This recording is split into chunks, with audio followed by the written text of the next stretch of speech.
दोस्तों जय हिंद, मैं हूं शम्स तबरेज और आप देख रहे हैं टाइम्स मेल। खींचो ना कमानों को न तलवार निकालो, खींचो ना कमानों को न तलवार निकालो, जब तोप मुकाबिल हो तो अखबार निकालो। अकबर इलाहाबादी का ये शेर है, काफी पुराना है, लेकिन आज भी ये शेर पत्रकारिता के ऊपर, जर्नलिज्म के ऊपर, सहाफत के ऊपर बहुत ही फिट बैठता है। क्योंकि पत्रकार की कलम, उसका अखबार एक तोप होता है, एक मैदान जंग होता है। और इस वक्त भारत में ऐसा ही हो रहा है। पत्रकार मोहम्मद जुबैर को पुलिस ने अरेस्ट कर लिया, उसे उठा लिया, गिरफ्तार कर लिया, जिसके बाद पूरे देश में इसकी आलोचना हो रही है। आलोचना इसलिए भी हो रही है क्योंकि उन पर हेट स्पीच का मामला दर्ज किया गया है। 2 धाराओं में केस दर्ज किया गया है, उनको मजिस्ट्रेट के सामने पेश किया गया, जिसके बाद उन्हें 1 दिन की पुलिस हिरासत में भेज दिया गया। लेकिन ऐसे में सवाल है कि जिन लोगों ने नफरत की धारा चला रखी है और चारों तरफ नफरत का प्रवाह कर रहे हैं, उन लोगों का क्या हुआ? नुपुर शर्मा का क्या हुआ? नवीन जिंदल का क्या हुआ? यति नरसिंहानंद सरस्वती का क्या हुआ? और भी बड़े बड़े नाम है, फहरिस्त बहुत लंबी है, लेकिन आज तक उनके मामले में क्या किया गया? उनके ऊपर हाथ डालना तो दूर की बात है, उनकी तरफ नजर टेढ़ी करने की भी हिम्मत ना तो सत्ता में है ना प्रशासन में। और जाहिर सी बात है, जिसके ऊपर पुश्तपनाही हो सत्ता की, हुकूमत की, उसका भला कोई क्या बिगाड़ सकता है? नुपुर शर्मा आज भी आजाद है, उसका कुछ अता पता नहीं है। कलकत्ता पुलिस 2 बार समन भेज चुकी है।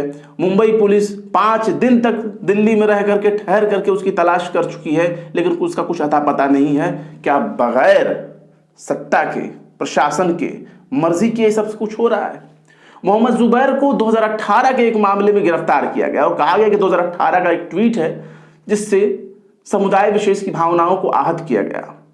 अभी यह बात स्पष्ट नहीं हो पाई है कि वो ट्वीट क्या था। एक कयास लगाया जा रहा है मीडिया में कि एक ट्वीट है जिसमें एक होटल का नाम हनीमून लिखा था, उसको फिर बदल करके हनुमान कर दिया गया, जबकि ये फिल्म 1983 की फिल्म है और ये फिल्म बाकायदा रिलीज भी हुई थी, वो चला भी था, लेकिन उस पर कोई आपत्ति नहीं हुआ। अब उसी का स्क्रीनशॉट अगर शेयर करके कोई ट्वीट करता है तो उसके ऊपर ये मामला दर्ज किया जा रहा है। लेकिन ये सब बातें बस कयास आराइया है। एफआईआर की कॉपी नदारद है, पता नहीं कि एफआईआर क्या है, एफआईआर में क्या कहा गया है। बस ये है कि उन्होंने धार्मिक भावनाओं को आहत करने का प्रयास किया। लेकिन जब सवाल उठता है कि आप धार्मिक भावनाओं को आहत करने का जिक्र कर रहे हैं, लेकिन जो लोग पहले से ये सब आहत करते चले आ रहे हैं, जो लोग हेट स्पीच फैला रहे हैं, दिन रात टीवी पर बैठकर नफरती भाषण दे रहे हैं, उन पर तो सत्ता, सरकार, सिस्टम, पुलिस सब खामोश है, बल्कि ये कहा जाए कि नतमस्तक है। तो ऐसे में अभी हाल ही में प्रधानमंत्री हमारे जो हैं अंतर्राष्ट्रीय मंच पर प्रेस के बारे में बोल रहे थे और जिक्र कर रहे थे आपातकाल के बारे में। इमरजेंसी बहुत ही खराब था, बहुत बुरा था, लेकिन वो घोषित इमरजेंसी थी। और जब इमरजेंसी अघोषित हो, उसकी घोषणा ना की गई हो, लेकिन हालात इमरजेंसी वाले ही बना दिए गए हों, तो इसका जवाब कौन देगा? क्या मोदी जी देंगे इसका जवाब? लेकिन इसकी चारों तरफ से आलोचना हो रही है। लेकिन जो मामला है, हम आपको यह बताना चाहेंगे कि कैसे इनको अरेस्ट किया गया। इनको अरेस्ट किया गया और ये मैं भास्कर के हवाले से बता रहा हूं, और भास्कर मतलब पूरे रात भर के बाद अगले दिन जब ये खबर छाप रहा है तो इसने बताया कि दिल्ली पुलिस की ओर से कहा गया कि जुबैर की तरफ से सोशल मीडिया में एक विशेष धर्म समुदाय के खिलाफ जानबूझकर फोटो पोस्ट की गई, जिससे लोगों के बीच अशांति फैल रही थी। लोगों के बीच नफरत फैलाने के लिए जुबैर के खिलाफ पर्याप्त सबूत है, इसलिए इसी के आधार पर उन्हें अरेस्ट किया गया।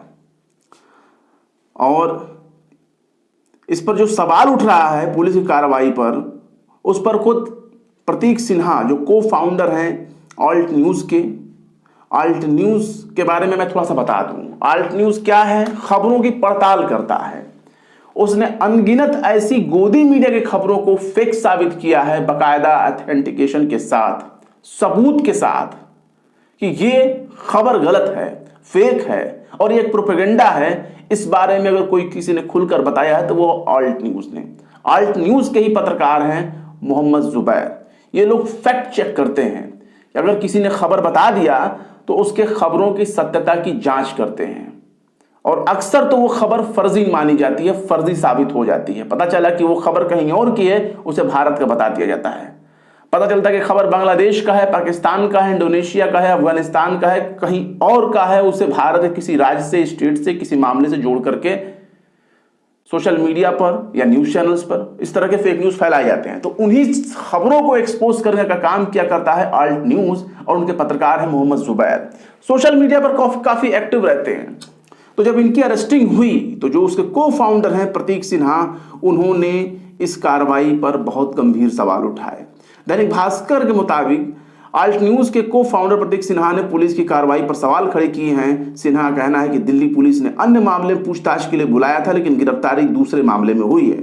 यानी कि मामला कुछ और था, बुलाया किसी और जांच मामले के लिए था, पूछताछ के लिए, फिर बाद में किसी दूसरे मामले में अरेस्ट कर लिया। उन्होंने कहा कि जुबैर को दूसरे मामले के लिए किसी तरह से नोटिस भी नहीं भेजेगी। जो मामला दर्ज किया गया, जिस मामले में अरेस्ट किया गया, उस मामले में कोई नोटिस भी नहीं भेजेगी। बार बार रिक्वेस्ट करने के बावजूद हमें एफआईआर की कॉपी नहीं दी गई। अब देखिए, हम 2018 के जिस ट्वीट का जिक्र किया जा रहा है कि होटल का नाम हनीमून है, उसको हनुमान कर दिया गया, वो फिल्म का सीन है, ये तमाम बातें ठीक, वो फिल्म का सीन है। जब तक एफआईआर की कॉपी नहीं आ जाती, हम उस पर दावा नहीं कर सकते कि पुलिस ने इस ट्वीट की वजह से किया।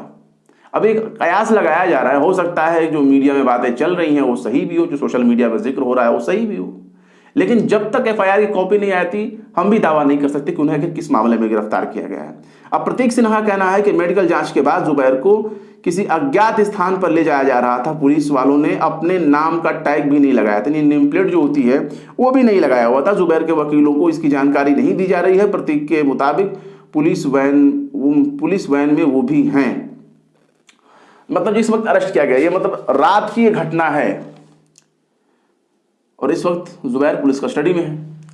राहुल गांधी ने भी इसकी बहुत आलोचना की है। एमआईएम के चीफ असदुद्दीन ओवैसी हैं, उन्होंने भी इसकी जो है आलोचना की है। राहुल गांधी ने तो यहाँ तक कहा कि बीजेपी की नफरत, कट्टरता, झूठ को भी उजागर करता है।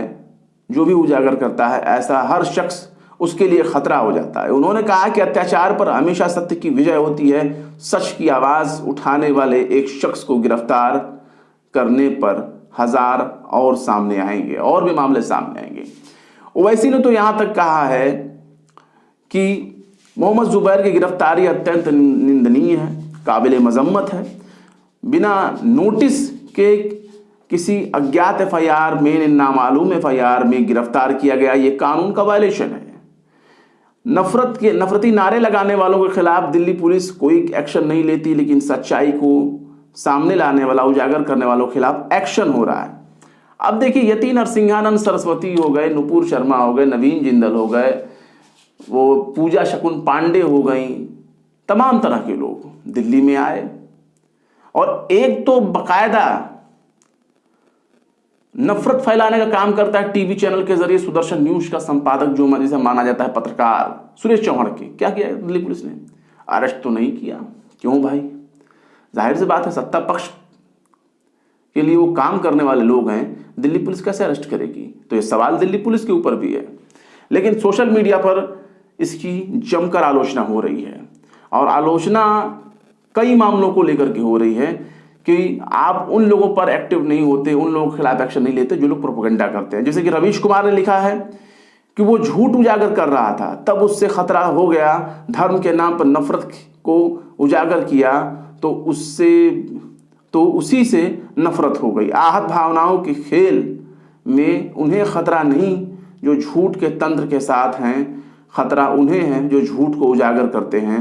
जुबैर जेल में है। ये बात उन्होंने रवीश कुमार ने कहा है। इसके साथ ही पत्रकार वसीम अकरम त्यागी उन्होंने लिखा है कि प्रधानमंत्री मोदी जर्मनी के म्यूनिख में यूरोप के विभिन्न भागों से आए हजारों भारतीयों के एक सामुदायिक कार्यक्रम को लोकतंत्र में भारत के योगदान का बखान कर रहे थे। बीते 36 घंटों में भारत में 3 लोगों को सिर्फ सरकार की आलोचना के लिए गिरफ्तार किया गया।